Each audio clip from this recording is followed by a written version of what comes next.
Hey YouTube! So, here is the vintage V100. I've been looking these up a little bit. I got this in a trade in my trade series.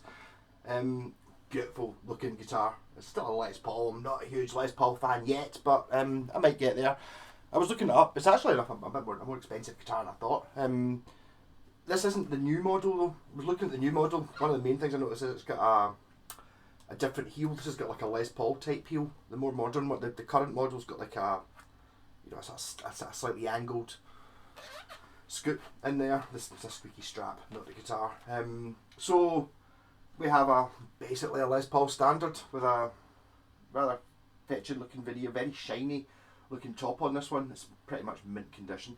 Wilkinson pickups, Wilkinson tuners.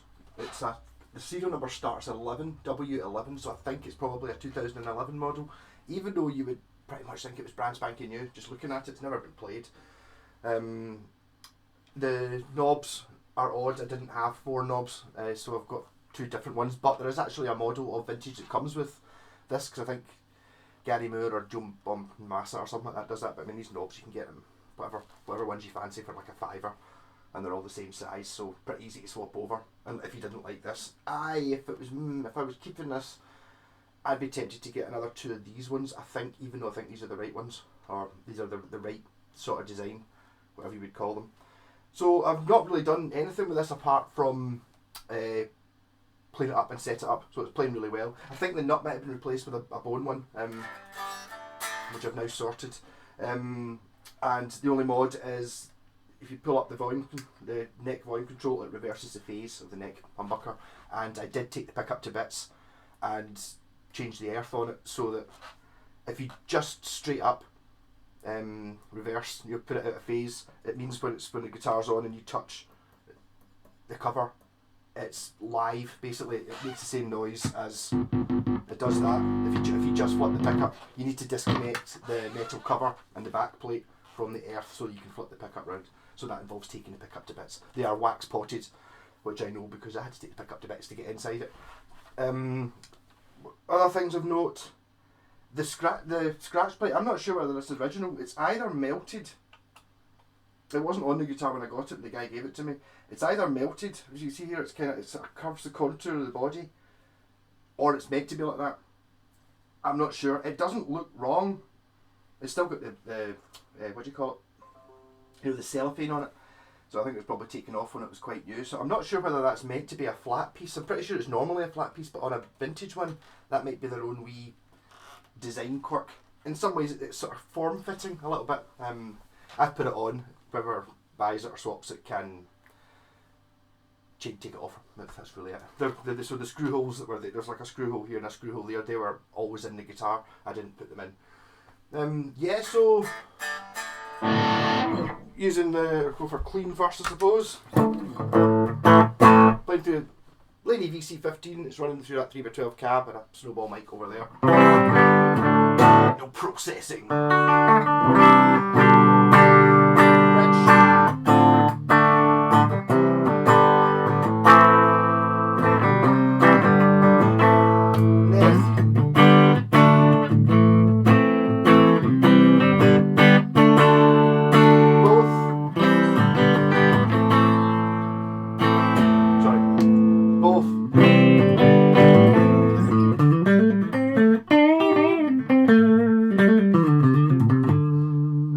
If you're in the middle position and you reverse phase, you get your out of phase Peter Green sound.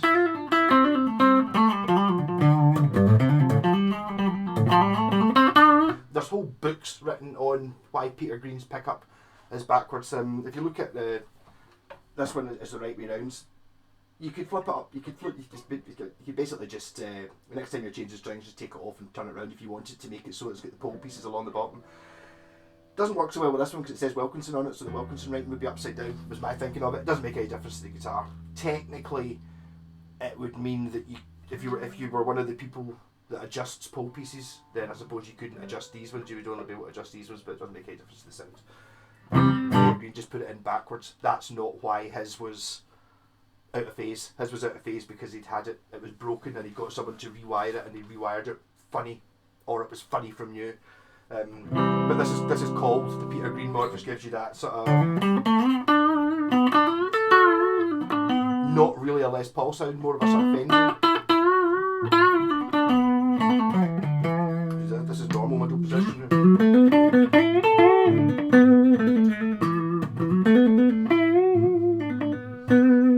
It doesn't. The phase doesn't do anything when you're in it. It only makes a difference when you've got both pickups on. Obviously, when you're in the phase as well, it makes a huge difference turning down the volume in one of them. So you can, this is both volumes at full. You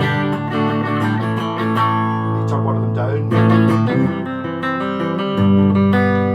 There's lots of sweet spots in there. That was why I didn't bother. I was going to do the full Jimmy Page wiring, you know, where you've got like 4 push-pull pots, but to be honest, because you've got 2 volumes and 2 tones, there's quite a lot of messing about you can do to get lots of different tunes out it anyway. So I think having the Jimmy Page thing just makes it too much, you know, kind of try and keep the mods down to something that's like a switch that's relatively easy to explain. This one is relatively easy to explain. When you're in the middle position, you pull up the neck volume and it reverses the neck pickup. That's all it does. And then you get lots of sounds. That's what we do. You turn both of them down a little notch. As we're not touching the amp, obviously you can see that no pedals on. So you get sort of more these sort of sounds.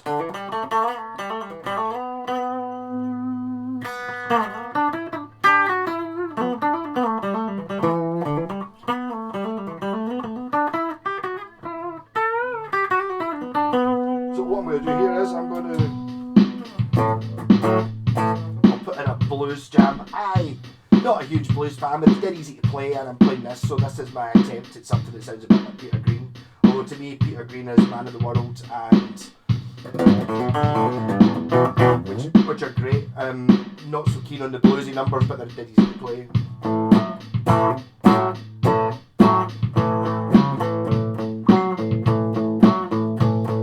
Like that. Maybe a bit more glam rock.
low pickups.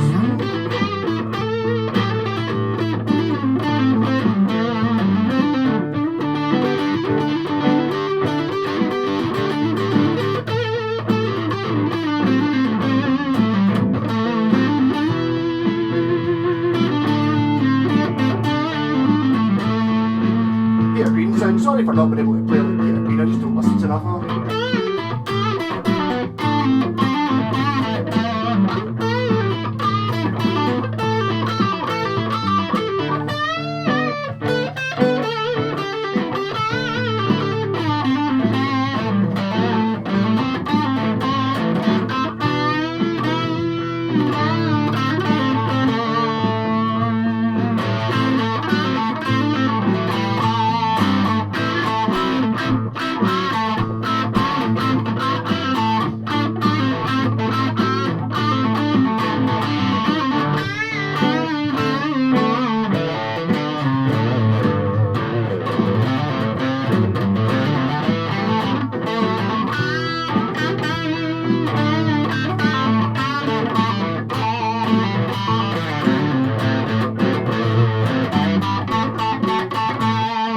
If I turn down one of the volumes a bit, get different sweet spots in the middle.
that's a really laid back groove for me. I'd never play anything as laid back as that. So all the Les Paul sounds seem to be there and completely intact. Neck pickup's wonderful.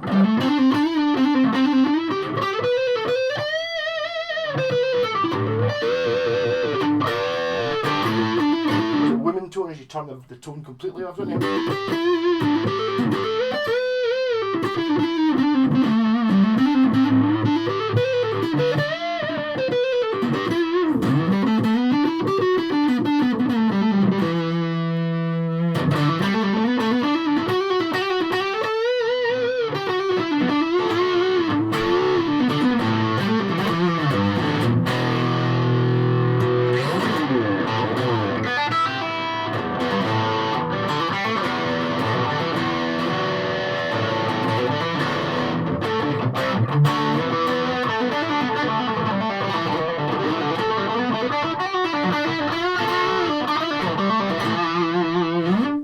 Very good.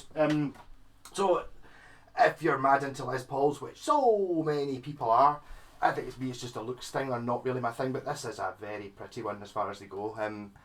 I don't think, I mean, I've never owned a Les Paul standard, but I've played a good few. I've actually set up a good few, so I've done videos on them and stuff like that.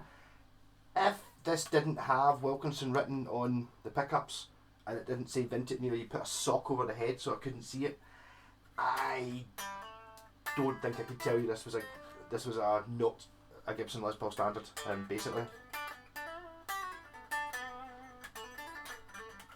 The finish on it is excellent. I can't really see, there's not some way of telling if you look at it's got a carved top. I think I'd imagine it's just a veneer on it. I don't know whether you need to look up the 2011 spec, see if this does have a maple cap. I'm sure there's not something you can tell when this in here, whether it's a Gibson or not. I can't remember. Is it because that binding should be, because it's just the binding's the sort of same thickness, that makes it not a Gibson, whereas a Gibson, I think the binding stays on a flat body so it gets thicker when you get closer to the neck, I think. There's also, I know there's a desirable model of this, so I'm not sure which is the desirable one, that looks more like a Les Paul. There was some legal thing, so that this bit here changed, and I can't tell whether that is, I don't know, someone else will know whether this is the desirable one or the not desirable one. But basically a fully pro guitar, which I keep getting vintage guitars through, Vintage the brand, and I haven't been able to fault any of them. I remember playing one years ago and thinking it was rubbish, an SG. A white SG, and maybe there must have been something very wrong with it. I was picking up a pile of guitars over in near the fort in Glasgow. The guy was selling about 10, and I bought 4 or 5 of them, and the vintage SG I didn't buy for whatever reason. Maybe it's just that I didn't have enough money to buy all of them, so it was like kind of trying to pick the best ones, but I remember just not liking it. And then recently I've had a few that have just come through, and they seem brilliant. It definitely seems better than the Epiphone guitars of old. I've not tried a modern Les Paul butt check back because I'm actually setting one up this afternoon. I've not even taken out the bag yet. So I'll probably this afternoon I will do a video of the Epiphone one, and then I'll probably do a comparison video with the two, because I'd imagine this is the main competitor. I mean, it's sitting there, RRP is 410 quid, so you're probably talking realistic prices sort of 380, something like that. Or maybe 400 including post, so I'm pretty sure that's what an Epiphone one sort of cost. Although I might be appalled by the price of an Epiphone guitar. I saw one, it must have been last year, the way things are just now. Last time I was in a guitar shop, and I thought, there's an Epiphone Les Paul I actually like, no way, and it was like a natural finish like this, but it was it went from like a rainbow, so it was like green and then blue and purple and red, like bands on a flame top. And I thought, that's pretty nice. It was 900 quid, like 900 quid for an Epiphone. So maybe the equivalent, an Epiphone Les Paul standard is more than this. I'm not sure.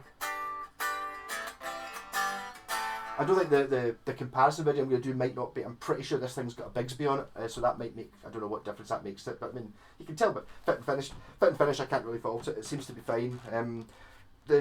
I assume this is probably Wilkinson hardware, but it doesn't actually. I was thought when I took the strings off, it might say Wilkinson on the bottom. It doesn't, but it looks like good solid stuff. Noting it's actually the way you can always tell a Chipson is that it's got like slot head screwdriver things on the top of these posts, whereas a Gibson doesn't. You've got to use these stupid wheel things, whereas this one's actually got an Allen key in the top, so it's sort of in the middle. That probably makes it a Wilkinson bridge, doesn't it? So it's neither of the two normal options. It's a third option being kind of looks more like a Gibson one, but it's got the Allen key, so you can actually adjust it without having to try and turn these wee things here, which are so like. Is there one sitting right there? Basically, it's like a 5p piece.